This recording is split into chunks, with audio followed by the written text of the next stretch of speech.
श्रीमदाततं भुवि गृह्णन्ति ते भूरिदा जना। तव कथामृतं तप्तजीवनं कविभिरीडितं कल्मषापहम्। श्रवणमङ्गलम् श्रीमदाततम्।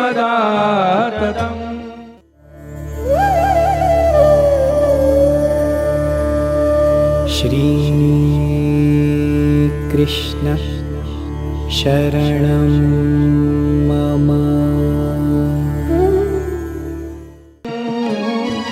भुवि गृह्णन्ति ते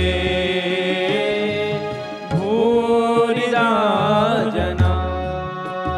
जब तब कथामृतम, आपका कथामृत तप्त जीवनम, संतप्त विरही जनों का जीवन है। कवि विरीडितम, इसलिए कवियों के द्वारा भी कथा की प्रशंसा होती है। कैसी है कथा? कल्मषापहम, कल्मष को, पाप को धो देती है। श्रवण मंगलम, सुनने वाले का मंगल करती है। श्रीमदाततम, श्री से युक्त आततम व्याप्त है। स्वर्ग में, सत्यलोक में यही गाई जाती है। भुवि गृह्णन्ति ते भूरिदा जनाः, जो भूमि पर भगवत कथा गाते हैं, सुनते हैं, सुनाते हैं, ते भूरिदा जनाः।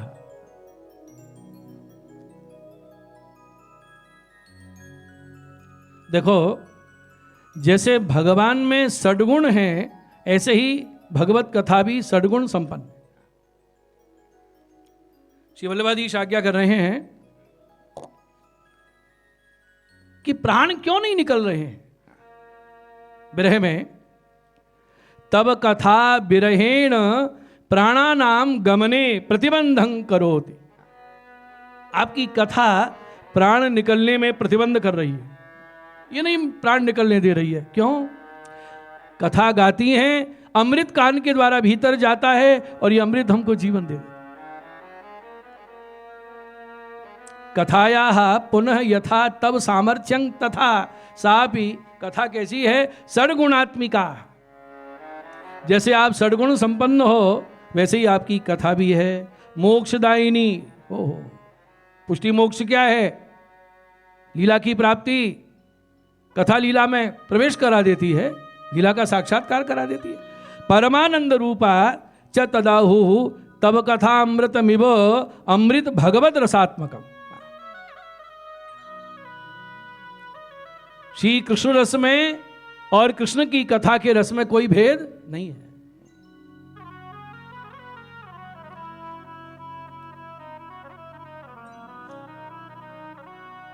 कथा में भगवान भोग्य बन जाते हैं और भक्त कथा रस के माध्यम से भगवत रस का आस्वादन करते हैं। फिर भाषा बदली गोपियों की, क्या बोली? आप में जैसे 6 गुण हैं, आपकी कथा में भी 6 गुण हैं।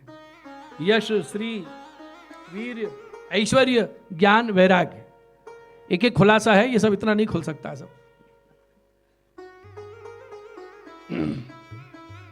लेकिन एक बात है, आपसे बढ़कर आपकी कथा है।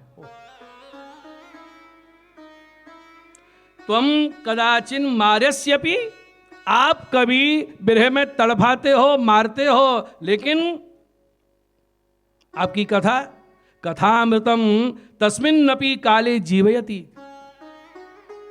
आपकी कथा जीवन देती है, जीवाती है। भगवान स्वतंत्र कथामृतम परतंत्र। आप स्वतंत्र हैं, जब इच्छा होती है दर्शन देते हो, जब इच्छा होती नहीं चले जाते हो। और कथा तो हमारे वश में है, जहां चाहो जब चाहो गाओ।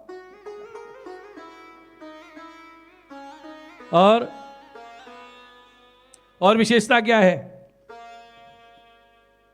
अरे बहुत विशेषता है इसकी।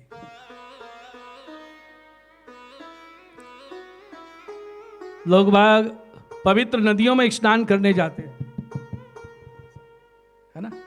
वो कुंभ का मेला होता है ना, हम गए थे एक बार नासिक में, कथा चल रही थी हमारी, तो मैसूर से आए थे वैष्णव, पहचान गए मुझे, मैं तो नहीं पहचाना, बहुत समय की बात होगी, कहीं मिले होंगे। बोले शास्त्री जी ये स्नान करें, हम पति पत्नी आपका हाथ पकड़ के डुबकी लगाना चाहते हैं। मैंने कहा लगा लो। अब उनकी पत्नी बोली ये आजकल बीमार रहते हैं, जरा आप इनके सिर पे हाथ धर दो। मेरा क्या जा रहा है, धर दिया मैंने। अब जाने मुझे क्या प्रेरणा हुई, जब वो शिप्रा जी में बैठे ना जल में, मैंने हाथ धर के उनको नीचे दबा दिया। अब थोड़ी देर तो बैठे रहे वो। अब जब उनकी श्वास घुटी तो उनकी पत्नी मेरा हाथ खींच के बोली भाई इतना ही आशीर्वाद बहुत है, ज्यादा नहीं, इनको ऊपर आने दो। मेरे कहा कैसा लग रहा था? बोली क्या किया आपने, हालत खराब कर दी। मैंने कहा सुनिए, ये सरिता में स्नान करने इतनी दूर से आए हो, ज्यादा समय तक जल में नहीं डूबे रह सकते, और सायंकाल जो कथा चल रही है वो सरिता कैसी है, दोनों में भेद क्या है? इसमें डूबने के बाद बाहर निकलने में सुख होता है, और वो सरिता कैसी है, डूबने के बाद बाहर निकलने में पीड़ा होती है। क्यों बच गए, साथ डूबे ही रहते, सुनते ही रहते, ये भेद है। तीर्थराज प्रयाग नहाने जाते हैं लोग, त्रिवेणी संगम कहाँ है महाराज? देखो कथा में शास्त्र हो, शास्त्रीय चर्चा हो, पहली बात। दूसरा साहित्य हो, अनुभवी भक्तों की वाणी का वर्णन हो, कभी कल्पित रचनाएं नहीं, साक्षात्कार हुआ जिनको, उन भक्तों की वाणी, साहित्य हो, शास्त्र हो, और संगीत भी फिल्मी नहीं शास्त्रीय हो। तीनों का जब संगम होता है तो डुबकी लगाने में जो आनंद आता है, महाराज प्रयागराज की त्रिवेणी संगम की डुबकी भूल जाते हैं। तीनों का संगम, इससे बढ़ के सुख कुछ नहीं।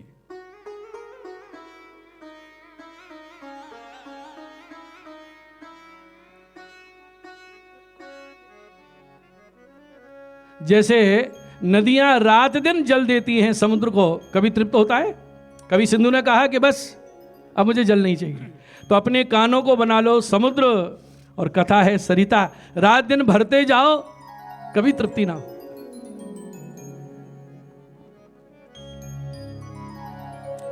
जिनके श्रवण समुद्र समान, जिनके श्रवण समुद्र संतों की वाणी है।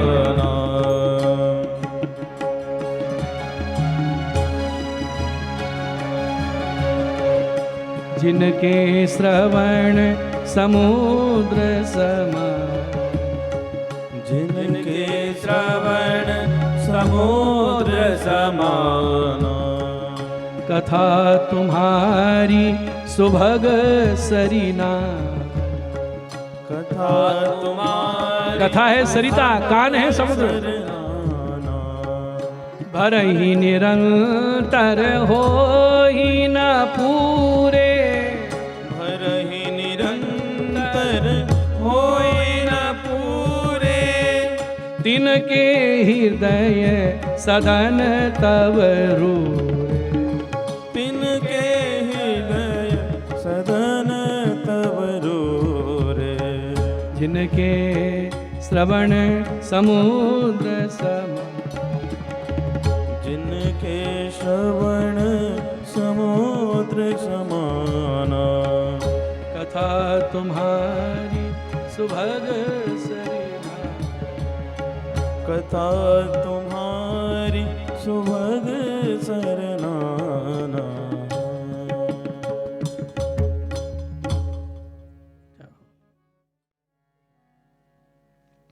कथा से बढ़ के कुछ नहीं है।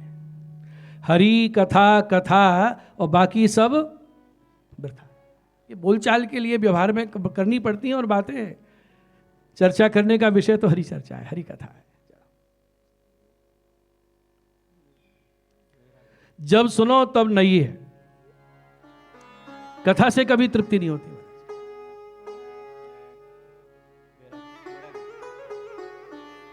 एक बहुत सुंदर बात पृथु भगवान ने स्तुति में कही है। देखो बहुत सुंदर भाव है कि भगवान के श्री चरणों को कमल की उपमा दी जाती है। चरण कमल, कमल में रस होता है, कमल में मकरंद होता है। सरोवर में खिले हुए कमल के मकरंद का आस्वादन भ्रमर करता है, मधुमक्खी करती है। वो जानता है कि इसका रस क्या है, सबको मालूम नहीं। मधुमक्खी कमल के मकरंद से जो मध बनाएगी मीठा शहद होगा, और कोई बना सकता है? क्योंकि औरों को कमल के मकरंद का आस्वादन नहीं है। तो भगवान के चरण कमल हैं, चरण कमल में जो रस है उसका आस्वादन हमें कैसे हो? क्या उपाय? हम मधुमक्खी तो है नहीं है, हम भौरा तो है नहीं है, कमल उखाड़ रहे हैं और खूब उसको यूं उल्टा करें सीधा करें। वो मकरंद जो भौरा को प्राप्त होता है, मधुमक्खी उससे जो मधु बनाती है, हम नहीं प्राप्त कर सकते। तो उसका उपाय क्या है? भगवान प्रभु आज्ञा कर रहे हैं, उस रस को पीना चाहते हो, चरण में जो रस है, जो आसव है, उसका आस्वादन करना चाहते हो, तो एक ही उपाय है। क्या? भुवि गणन्ति ते भूरिदा जनाः, जिनके हृदय में ये चरण कमल विराज रहे हैं और जब वो भक्त भगवत कथा सुनाते हैं, भगवत चर्चा करते हैं, तो उनकी वाणी से इन्हीं चरण कमल में भरा हुआ जो मकरंद रस है वो स्रवित होता है।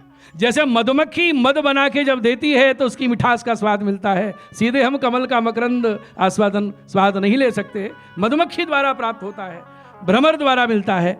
ऐसे ही महज जनों के हृदय में चरणारविंद विराजते हैं, उनकी वाणी जब श्रवण की जाती है तो उस वाणी में चरण कमल मकरंद रस स्रवित होता है। ये प्रभु भगवान कह रहे हैं।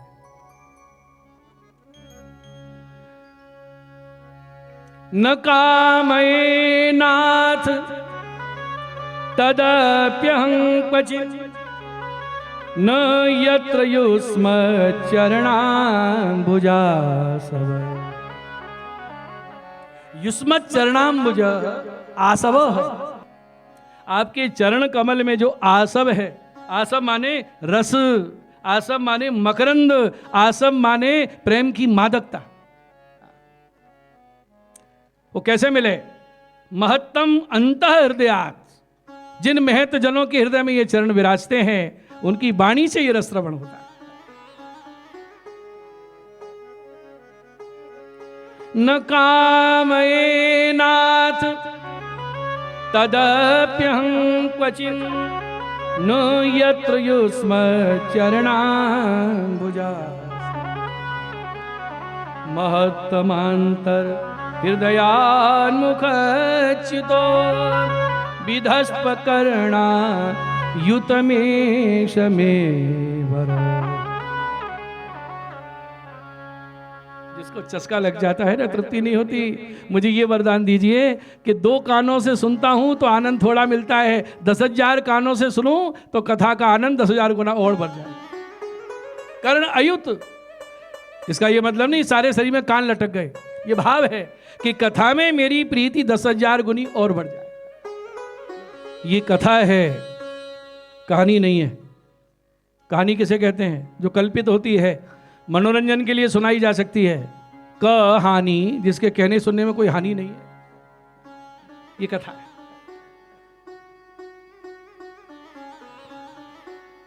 जय हो।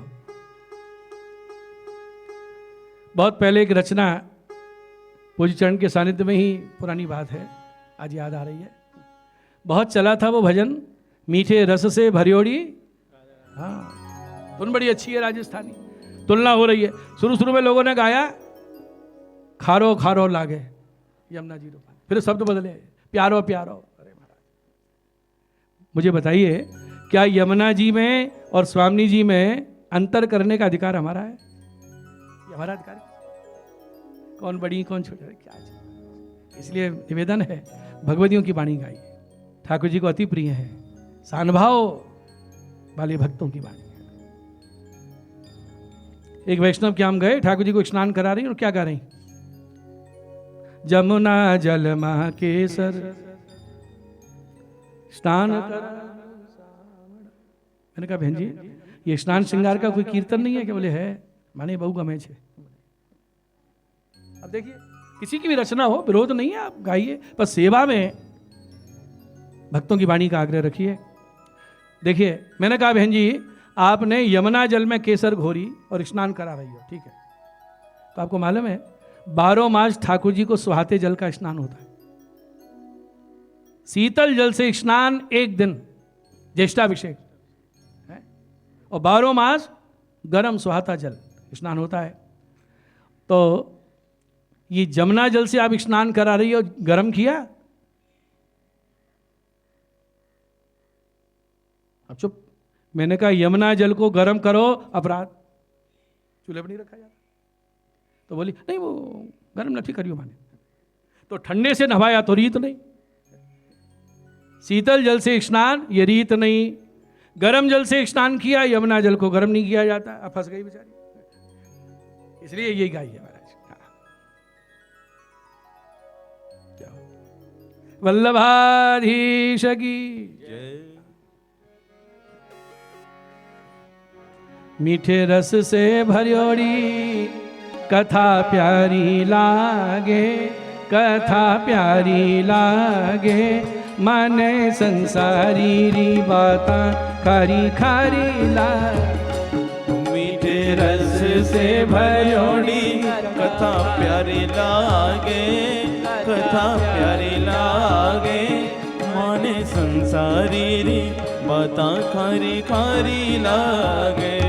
मीठे रस से भरियोड़ी कथा प्यारी लागे, कथा प्यारी लागे, माने संसारी री बाता खारी खारी लागे। ओ मीठे रस से भरियोड़ी कथा प्यारी लागे, कथा प्यारी। 2 दिन हो गए, थोड़ा स्वाद भी बदलना चाहिए। माने संसारी रे बाता खारी खारी लागे। कृष्ण कथा तो मीठी मीठी, जगत कथा है खारी। कृष्ण कथा तो मीठी मीठी, जगत कथा है खारी। कथा सुनत ही में आ बैठा सांवरिया गिरधारी। कथा सुनत ही में आवे सांवरिया गिरधारी। कथा होती है वह कलयुग का प्रवेश नहीं होता, कांपता है वो। कली काल के कलेजा में कटारी लागे, हाँ कटारी लागे, मने संसारी री बाता खारी खारी लागे। मीठे रस से भरियोड़ी कथा प्यारी लागे, कथा प्यारी लागे, मने संसारी री बाता खारी खारी लागे।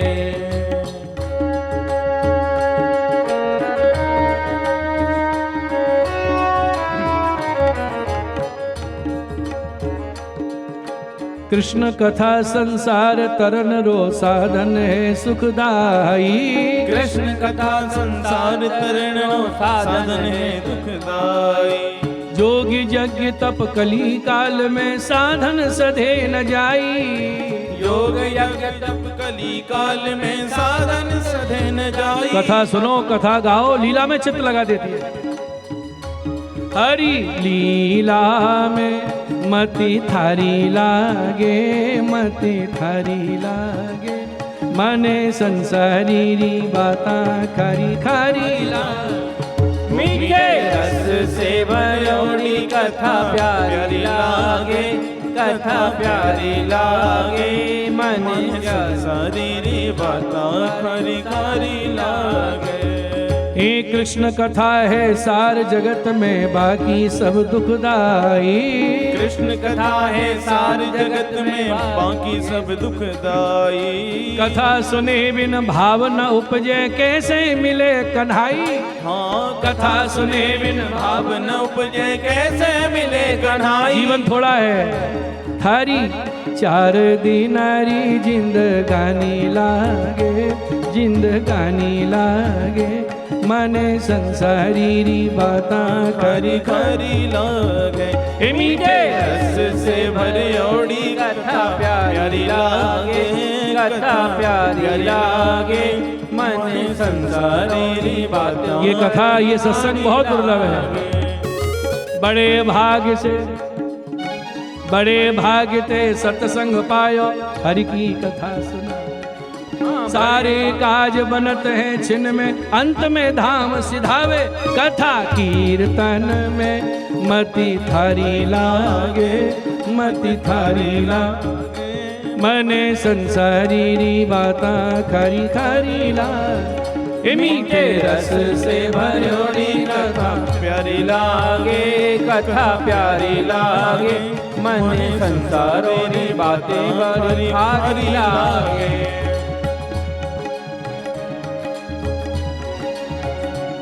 मने संसारी बाता खरी खरी। जैसे भगवान में 6 गुण, ऐसे ही कथा में 6 गुण गिनाए इसमें। तब कथामृतम 1, तप्त जीवनम, कवि भीरीडितम, कल्मषापहम, श्रवण मंगलम, श्रीमदाततम। देखिए श्रीधर जी स्वामी भागवत के टीकाकार भूरिदाह जना, इसका अर्थ किए हैं कि जिनके पूर्व जन्म के सुकृत एकत्र हों, अनेक जन्मों के पुण्य संचित हों, उसे ही कथा में रुचि पैदा होती है। भूरिदाह पुण्यात्मा, संचित पुण्य हो तब कथा में रुचि होती है। ऐसी भूरिदा जनाहा के कथा में रुचि होगी, सुनने की, और कथा सुनाने में रुचि होगी। वल्लभाचार्य जी दोनों पद जोड़ के अर्थ कर रहे हैं, भूरिदाह जनाह। दोनों पदों को अलग अलग करते हुए अर्थ किया है महाप्रभु जी ने। भूरिदाह अजनाह, अजननाह, भूरिदाह अजननाह। महाप्रभु जी अर्थ कर रहे हैं अजन अर्थात जन्म नहीं होना उसका। कथा में जिसकी रुचि हो गई, चाहे श्रोता हो चाहे वक्ता हो, समझो उसका आखिरी जन्म है। पुनः जन्म मृत्यु पुरावर्तन नहीं होता है, सीधे भगवत चरणारविंद की भगवत लोक की प्राप्ति होती है इनको। भूरिदाह ऐसे भाग्यशाली हैं, वो ऐसे पुण्यात्मा हैं। अजनना, अजन जन्म नहीं होता। इसलिए वल्लभाधीश आज्ञा कर रहे हैं, आसक्ति काय में हो, सेवा में हो और कथा में। सेवायां वा कथायां वा यक्ष्यासक्तिर्दृढ़ा भवेत्, यावत् जीवं तस्य नाशो न क्वापीति मतिर्मम।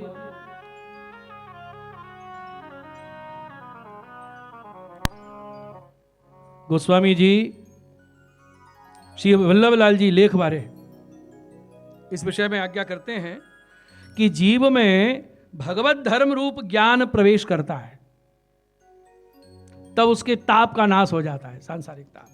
इसी प्रकार जब कथामृत कर्ण द्वारा भीतर प्रविष्ट होता है, तब भी जीव के सारे लोक ताप नष्ट हो जाते हैं और उसके हृदय में भगवत भाव का अवतरण हो जाता है, भगवान प्रकट हो जाते हैं। ऐसी भगवान की कथा है। देखो 19 श्लोक गोपी गीत के, तो इस श्लोक में कथा की महिमा गोपियों ने गाई है। इसी प्रकार से भ्रमर गीत के जो 10 श्लोक हैं, उस 10 श्लोक में भी एक श्लोक में कथा की महिमा से, वहां तो और भी बढ़िया वर्णन किया।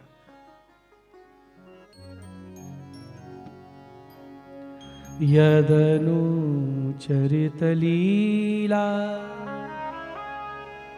कर्ण पीयूष विप्रो, सकृत धन विधोत द्वंद्व धर्मा विनष्टा, सपदि गृह कुटुंब दीनमुसृज दीना, बहव इह विहंगा भिक्षुचर्या चरण।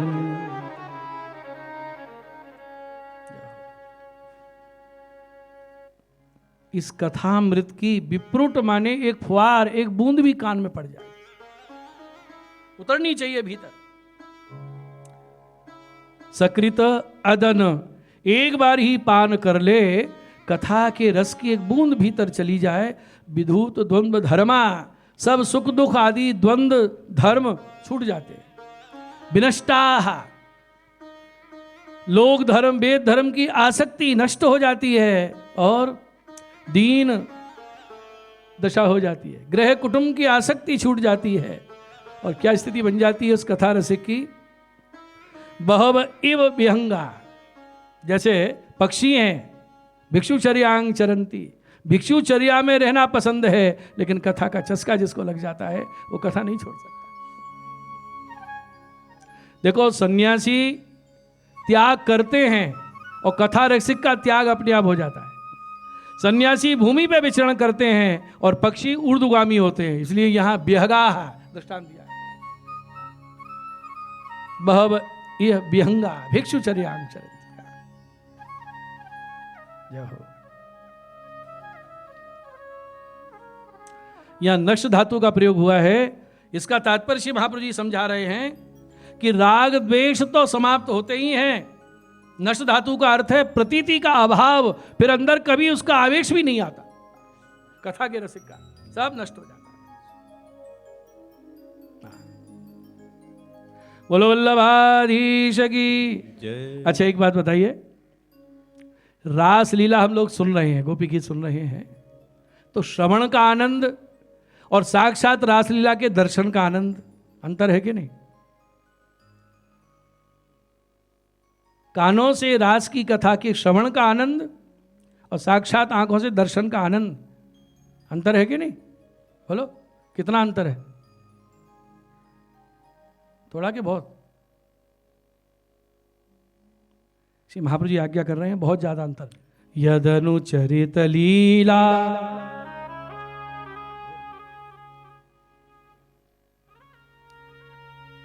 एक भगवान ने जो लीला करी है, कर रहे हैं, और उसी लीला का व्यास जी ने भागवत में गान किया है, वो अनुचरित हुआ। रासलीला करी और व्यास जी ने उसको समाधि में साक्षात्कार किया, लिखा, सुखदेव जी को पढ़ाया, सुखदेव जी अनुचरित परीक्षित को सुना रहे हैं। तो जो लोग रास का साक्षात दर्शन किए हैं वो आनंद, उसी रासलीला का वर्णन कथा में श्रवण हो रहा है वो आनंद, दोनों में अंतर होगा। तो लीला दर्शन और अनुचरित उस लीला का कथा में श्रवण बहुत अंतर नहीं है। यदाह यस्य भगवतः अनुचरितम भगवता तो पूर्वचरितम, भगवान ने जो पूर्व में लीला करी है वो और उस लीला का वर्णन कथा में हो रहा है, दोनों में बहुत अंतर नहीं है। तत्पुनः व्यासादि भी रूप निबद्ध मनुचरितं जातम, व्यासादि ने उसको निबद्ध करके श्लोकबद्ध करके वर्णन किया है। तो महाप्रभु जी आज्ञा कर रहे हैं कि बहुत अंतर क्यों नहीं है, कि आनंद अनुभूति में अंतर नहीं है। बोलो जय श्री कृष्ण। कैसे? यथा निधागे वस्त्रादि व्यवहितोपि भानु संताप यत्येव, दोपहर के समय आकाश में सूर्य का प्रकाश सीधा नीचे आ रहा है और वस्त्र का चंदोबा लगा दिया गया, टेंट लगता है ना, चंदोबा लग गया, और जो सूर्य के नीचे खड़ा है उसको सूर्य का दर्शन नहीं हो रहा। तो जो रास का साक्षात दर्शन कर रहे हैं मानो सूर्य को साक्षात देख रहे हैं, ये साक्षात दर्शन। और जो कथा श्रवण कर रहे हैं, अब सामने लीला तो नहीं हो रही रास मंडल की, तो जैसे सूरज के नीचे वस्त्र आ जाए, यथा निधागे वस्त्रादि व्यवहितोपि भानु संताप यत्येव, और उस वस्त्र से सूर्य छुप गया है, सूर्य का दर्शन नहीं हो रहा है। तो महाप्रभु जी आज्ञा कर रहे हैं कि भले ही साक्षात सूर्य को देखने वाले लोग और पर्दे की आड़ हो जाने से सूर्य का दर्शन न हो रहा है जिनको, वो लोग, बोले अंतर क्या है? बोले दोनों को ही प्रकाश की अनुभूति और सूर्य के ताप की अनुभूति में भेद नहीं है। वो सूर्य का ताप साक्षात सूर्य देखने वाले को भी प्राप्त होता है, और वस्त्र की ओट हो जाए तो भी चारों ओर से प्रकाश तो उसको मिलता ही है। गर्मी तो लगती है कि आज बड़ी गर्मी है, तो जैसे प्रकाश और ताप साक्षात सूर्य को देखने के बाद प्राप्त होता है, वो सूर्य का दर्शन ना हो, यमनिका हो, उसके बाद भी उसको उस आनंद की प्राप्ति तो होती ही है। और जो रसिक जन हैं उनको कथा सुनते में ही लीला का साक्षात्कार हो जाता है। तो कथा और कृष्ण में कोई भेद नहीं है।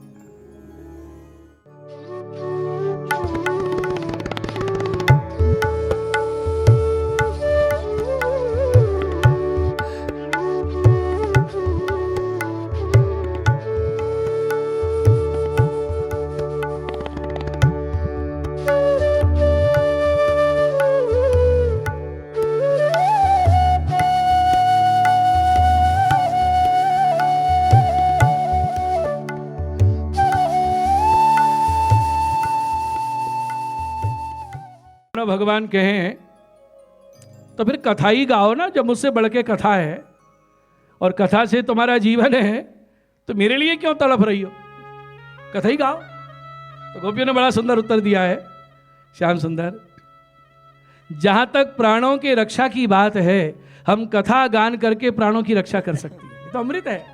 लेकिन कथामृत का आस्वादन कान से होता है, वाणी से गाई जाती है, कान से श्रवण किया जाता है, लेकिन इस कथा रस का घनीभूत स्वरूप आप साक्षात हो। जैसे रस का द्रवीभूत स्वरूप जल है और घनीभूत स्वरूप बर्फ है, इसी रस का आप घनीभूत स्वरूप हो तो आँखियाँ आपको देख सकती हैं, हस्त आपका स्पर्श कर सकते हैं, शरीर आलिंगन कर सकता है। ये सुख तो घनीभूत रूप से ही प्राप्त होता है। कथा से तो जीवन की रक्षा हो सकती है। केवल जीवन को बचाने के लिए कथा का संग है, लेकिन हमें अखियों को जो दर्शन की चाह है वो तो आपके घनीभूत स्वरूप से ही हमारी तृप्ति होगी, इसलिए हमें दर्शन दीजिए।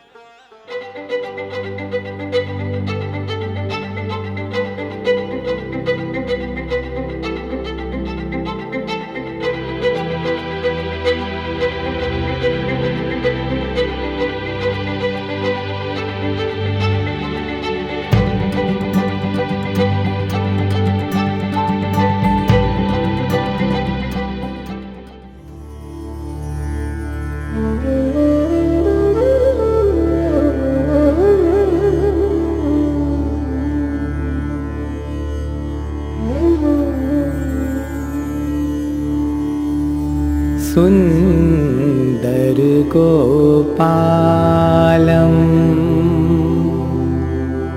उर